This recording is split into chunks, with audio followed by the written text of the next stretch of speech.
Wala kang karapatan sa bata dahil hindi ikaw ang ama. Di ba kriminal ka? Asal hayop, pinilit mong pakasalan ka. Kahit nalabag sa loob niya. Subukan mong kantiin ulit ang pamilya ko. Hindi na magdadalawang isip na patayin ka. Ano, Leslie, kailangan niya malaman yung totoo. Sigurado ka bang kanya yan? Siya yung nag-viral ang video, di ba? Naku, bukas bakalaw maghihiwalay din na sis. Walang forever. Naku. Baka kailangan iwanan mo muna si Christy. Pabayaan mo muna siya. Total, hindi magandang sitwasyon ngayon. Tatanggapin lang ako ni Christy at ang magiging anak ko kung babaguhin ko ang buhay ko. Maybe we should just take a rest, babe. Okay lang ba? Kasi sinabi sa akin ni Jordan, natanggap niya na ako at yung baby ko. Bakit parang iba yung nararamdaman ko? Hindi naman din kasi talaga madaling maging tatay sa batang hindi nanggaling sa'yo. Kailangan mo itong malaman, Jordan. Wala akong panahon sa'yo. Buntis ako. Anong kalokohan yan? Hindi ka ba talaga titingin? Hindi ako magsisinungaling sa'yo kagaya ni Christy. Wala naman akong paki kung buntis ka eh. Ikaw ang tatay ng bata. Ikaw ang tatay ng pinagbubuntis ko. Imposibleng pa rin ako yung tatay niyan. Jordan, don't you remember nung time na nag-aaway kayo ni Christy? Sobrang lasing na lasing kang pumunta sa bahay. You came home to me that night, tapos may nangyari sa atin.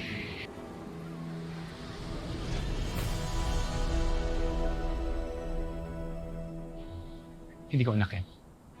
Hindi ko anak yan. Jordan, kaka-explain ko lang sa'yo, di ba, kung paano nabuo yung baby, ba't hindi ka pa rin naniniwala? Eh kasi, hindi ko naman maalala yung gabing yun. Wala akong naaalala sa gabing yun.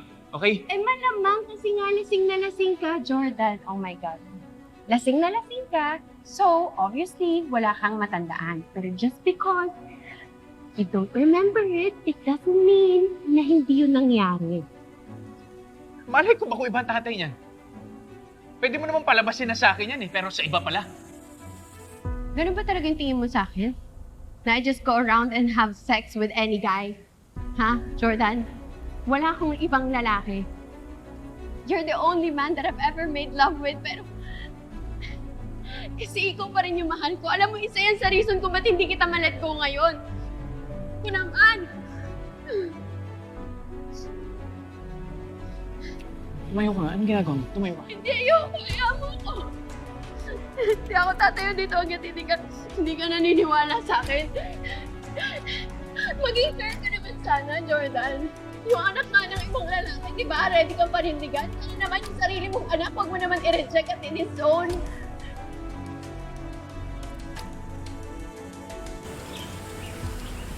Pagod na ako kapaniki ng kakatago. Kailan ba uusad yung negosasyon natin sa gobyerno? Pasensya na, Kale yun. Ang gusto kasi mangyari ng mga opisyal na sumuko na muna kayo bilang patunay na tinatalikuran nyo ng kalasag. Lugi naman kami sa ganyan. Paano?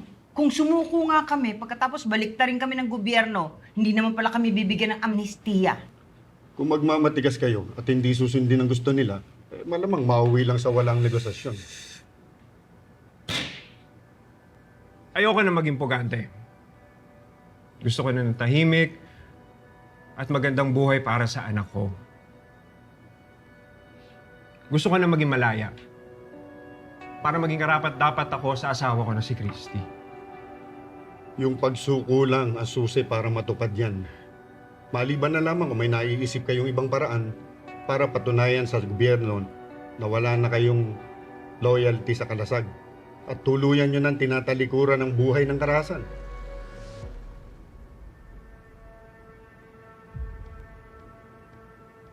Tay, baka makatulong po yung nalalaman ko. Nung binihag po ako ni Alakdan, may narinig po akong usapan tungkol sa isang operasyon. Kung di po ako nagkakamali, balak ho nilang dukutin yung asawa ni Senator Jimeno.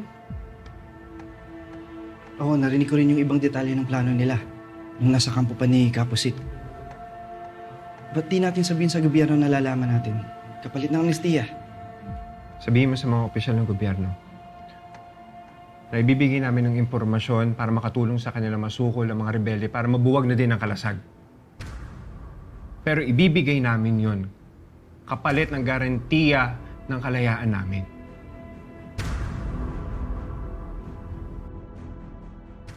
Please, tumayo ka na. Tumayo ka na, pinagtitinginan na tayo ng mga tao. Wala akong pakialam. Kahit pagtinginan nila tayo, wala akong pakialam sa sasabihin nila. Kahit ilang beses ako lumuhod sa'yo, mag-beg sa'yo para paniwalaan mo na yung sinasabi ko, gagawin ko. Jordan, ano pa bang gusto mong gawin ko? Ha? Para paniwalaan mo na sa'yo nga itong dinadala kong bata.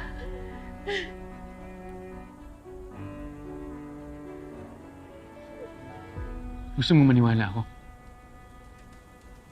Maniniwala lang ako sa sinasabi mo if there's hard evidence to prove it. Ano ibig mo sabihin? Isa lang naman ang paraan dyan eh. Paternity test. Magpa-paternity test tayo.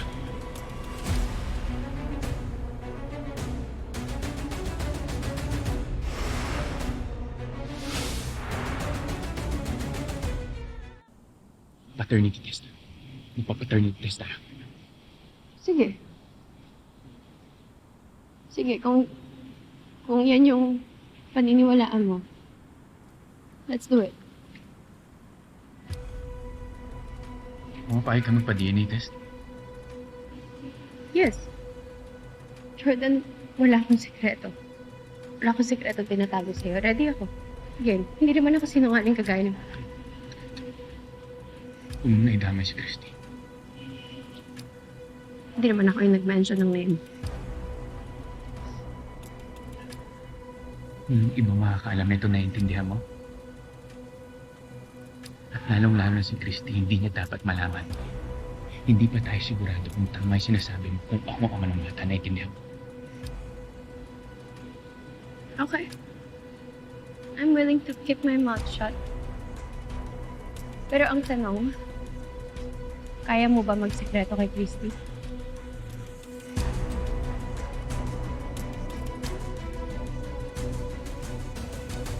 Hindi na ko kayo mapipigilan na gusto yung makita si Nay Christy. Kaya sana nga ho, matupad yung planong to. Para magkaayos na po kayo.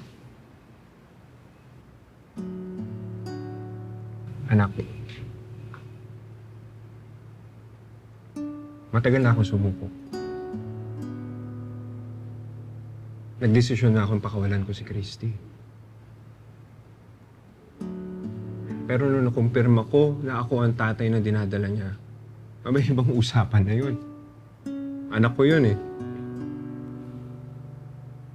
Hindi ko pwedeng talikuran at hayaan ang anak ko na may kilalaning ibang ama.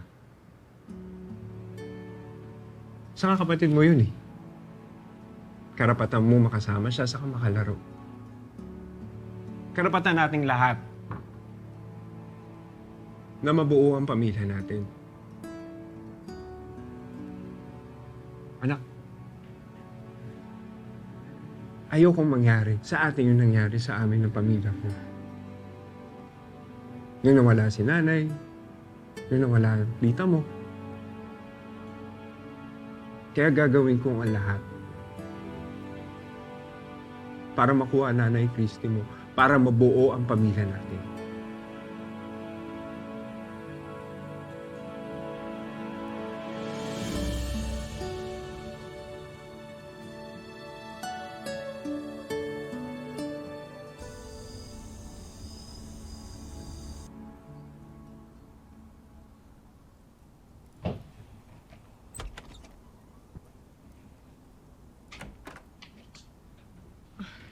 Oh, babe, ginabi ka yata. Sorry babe ah. Kulang kami sa tao kanina kaya tumulong na ako sa pagligpit ng mga gamit sa event.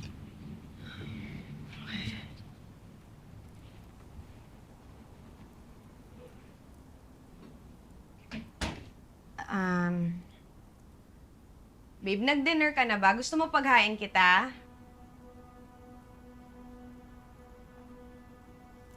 Babe, Ha? Babe, ano yun? ang sabi ko, nag-dinner ka na ba? Paghain sana kita. Oh babe. Kumain kami sa venue kanina.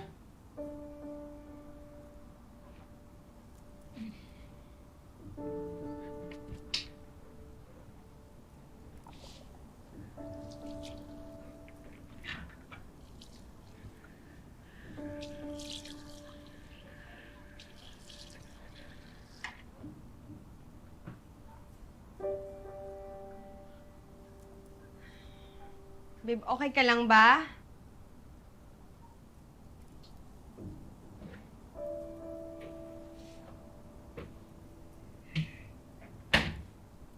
Babe, ayos ka lang ba?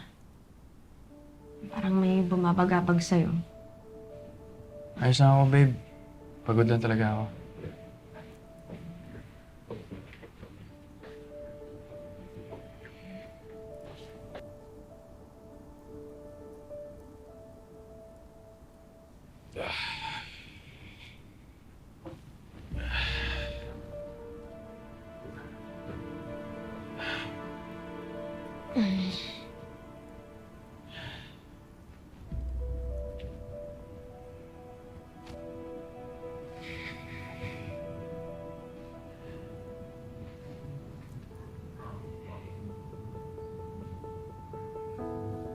Hindi mo kailangan alalahanin na. Just really had a long day. Okay?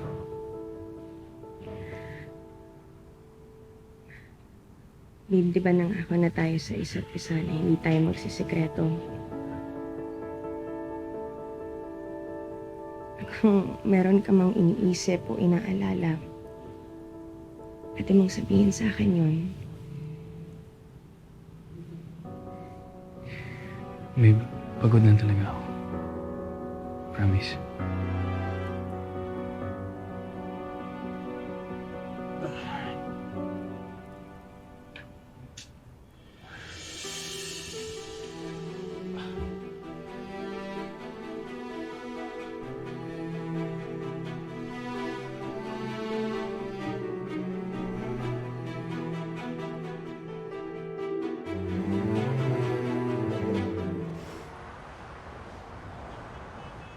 Isaksak mo na rin yung isa. Testing natin yung bagong bigay na supplier. Tanggalin mo na rin yung buhol na yun para madali na mamaya.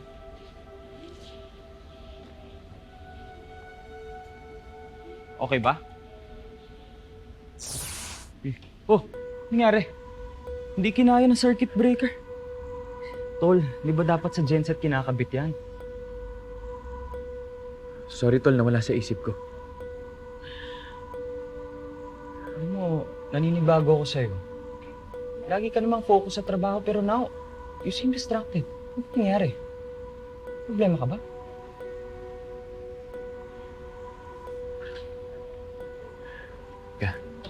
Higa. Bakit?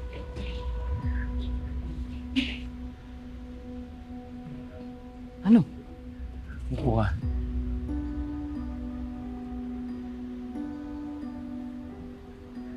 Siya si Shaira buntis. Ha? Tapos ang sabi niya akong daw yung iba.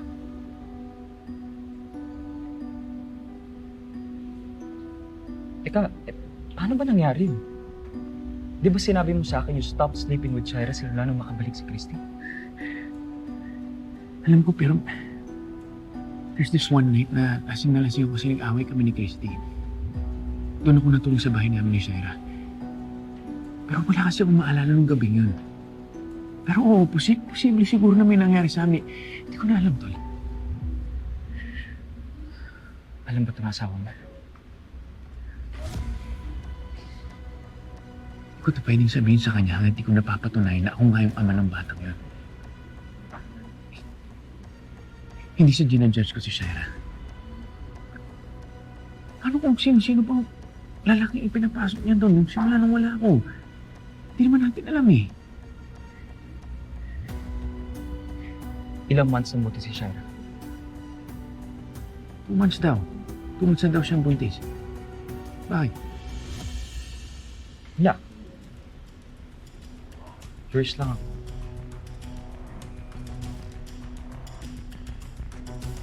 Brian?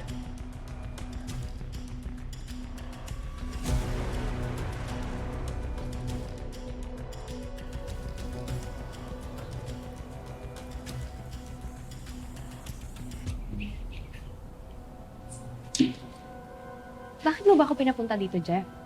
Ano bang napaka-importante mong kailangan sabihin na hindi mo na lang masabi sa phone? You have 2 minutes to say it to me dahil may lakad pa kami ng kuya mo. Buntis ka daw. Nabalitaan ko kay Jordan. Is it true? 2 months na ang baby?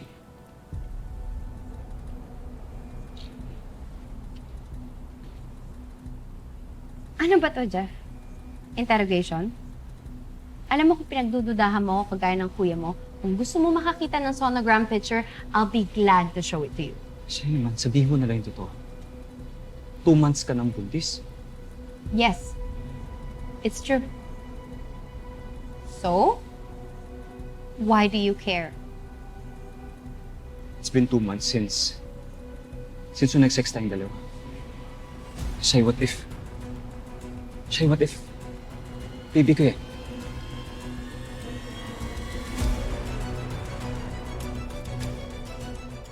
Hindi ako pwede magkamali. 2 months ago since yung nag-sex tayong dalawa. Posibleng ano? Na ikaw yung tatay ng baby ko. Don't be ridiculous, Jeff. May nangyari din sa amin ni Jordan 2 months ago. Kaya huwag ka na mag-ilusyon. Paano ko nakakasigurado si Jordan yung ama ng bata at hindi ako? Dahil regular ang period ko. And I keep track of the days after my period, kaya alam ko na hindi ako fertile nung may nangyari sa atin. At nakakalimutan mo na ba? We use protection. So there's no chance. Hindi. Kahit pag gumamit tayo ng protection, hindi 100% effective yun siya. Jeff, look, I know how badly you want this baby to be yours dahil, I don't know, baka naiisip mo na pwede mo magamit tong baby na to para mapalapit sa akin, pero there's no chance. I just also know siya. Kaya gusto mong paniwalaan na si Jordan ang ama ng bata. Dahil gusto mong magkabalikan kayo dalawa. Ipilit, Jeff. Please. Basta sigurado ako na hindi sa'yo ang baby. At kung may doubt ka pa rin, huwag kang mag-alala dahil magpapa-DNA test kami ng kuya mo. At kapag dumating na yung result, ikaw ang isa sa pinakauna kong sasabihan para matigil na yung illusion mo na sa'yo yung baby ko!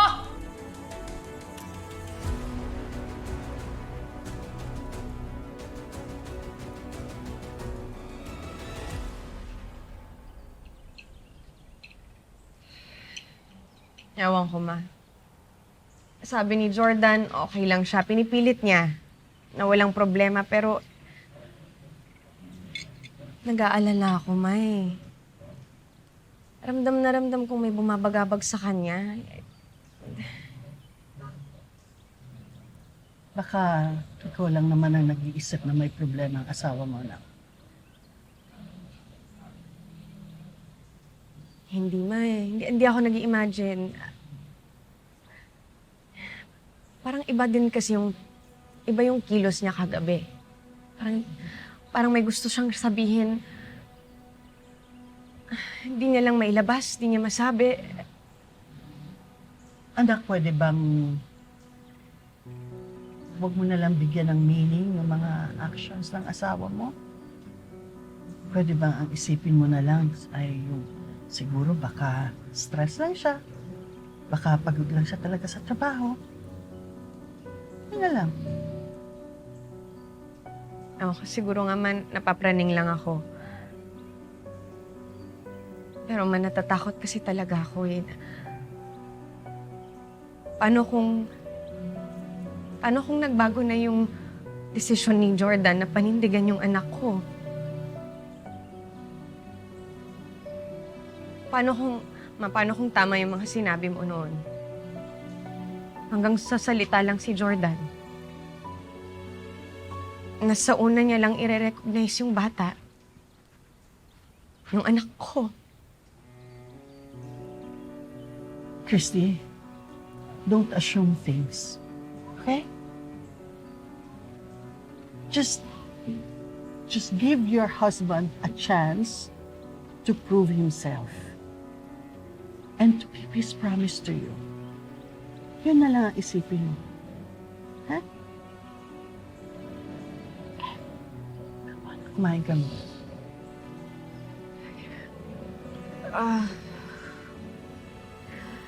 Bakit? May nasakit? Parang nanigas lang yung tiyan ko, ma. Pregnancy cramps. Kailan mo pa naramdaman yung ganyan discomfort? Parang pangalawang beses ko lang yata naman ito. Hindi ko maalala yung unang beses, May. Well, para makasigurado tayo, anak, dalhin na kita sa ospital, ha? Just to make sure na everything is okay. Okay po. Ha? Okay, ma. Okay po. Halika. Oh, dahan-dahan. Okay. Sige.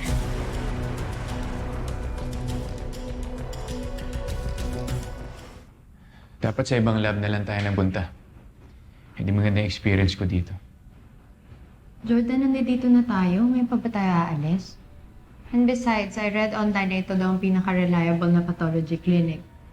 Kaya tapusin na natin to.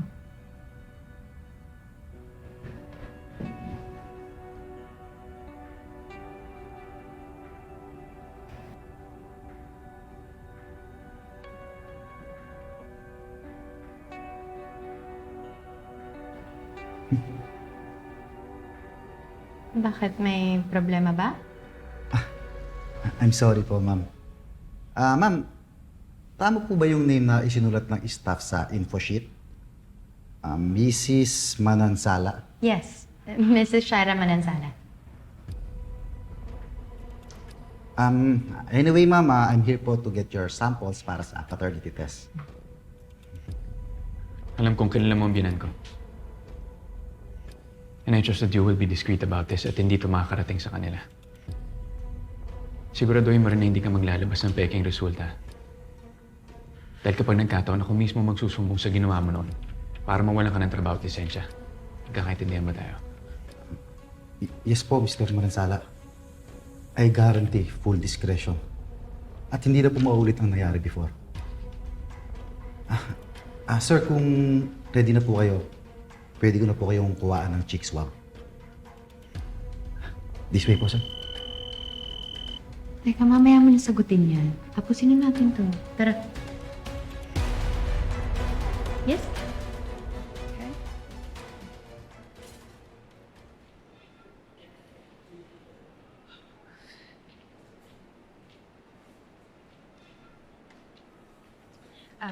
Doc, saan niyo po ako dadalhin? We will take you sa obstetrics department for an ultrasound para ma-determine natin kung may serious problem associated with your pregnancy cramps. Tinawagan mo na ba si Jordan? Tinatawagan ko po siya kanina, ma, pero wala pa pong sagot. Okay. I-text mo na lang para malaman niya kung sinasan ka at kung ano nangyari sa'yo. Okay po. Weeks daw bago makuha yung result ng test. Pero nagtanong na ako kung pwede pa-expedite para makuha na natin agad. Uy, tahimik mo. Niniisip mo. Wala. Well, anyways, I was thinking na paano kapag nakuha na natin yung test result tapos same lang din yun sa sinabi ko sa'yo na sa'yo nga yung baby ko. So, paano mo sasabihin kay Christy? Will you keep it now? Please. Don't be so cranky. Dapat nga matuwa ka pa eh. Kasi kapag nagkataon, magkakaroon ka ng totoong anak. Hindi yung anak mo kung sino-sino. Sinabi ko huwag natin pag-usapan dito.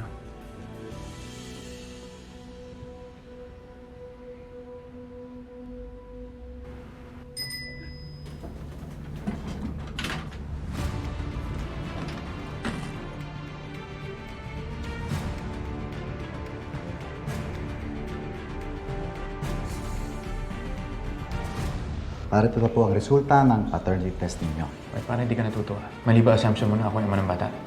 I was really hoping na sana ako na lang yung ama. Baka sakaling bigyan mo ako ng pagkakataon na nagkaanak tayo.